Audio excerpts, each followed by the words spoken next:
બીજી દુકાને વાળ કપાઈ આવ્યો ને તું અને દાઢી અહીંયા જ કરાવી ને કાંઈ વાંધો નહીં.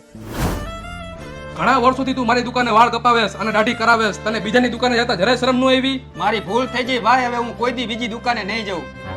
ઈ દુકાન વાળાએ તારા વાળ લોખંડની કાતરથી કાપ્યા ને, હા હવે મારી આ ચાંદીની કાતર તારા વાળને નહીં અડે. પણ ભાઈ કહું તો હું, મારી ભૂલ થઈ ગઈ. પણ તને તો જાડી કટ ગમે હે ને, તો એ પાતળી કટ કેમ કરી નાખી? ભાઈ એ વાત તારી સાચી, પણ સોરી હું તને સમજી ન હોય કે હું અહીંયા ખોટો ગયો. પણ તને તો આખી દાઢી ગમે હે ને, તો આવી બકરા જેવી દાઢી કેમ કરાવીને આવ્યો ભાઈ? મને એનું દુઃખ થાય છે. તો ભાઈ હવે હું તને બે હાથ જોડું છું, મને માફ કરી દે. નહીં, હવે મારી આ કાતર બીજાના જ વાળ કાપશે, તારા નહીં. નીકળ મારી નજરની સામેથી, વઈ જા દુકાનની બહાર. પણ ભાઈ મારી એક છેલ્લી વાત તો સાંભળી લે. હા બોલ. પણ ભાઈ હું તો 2500 વાળું પેકેજ કરાવવા આવ્યો હતો. અને ભાઈ તું વાળમાં કલર તો કરાવીશ ને? હા ભાઈ. તો આવતો રે મારા ઘરે જા.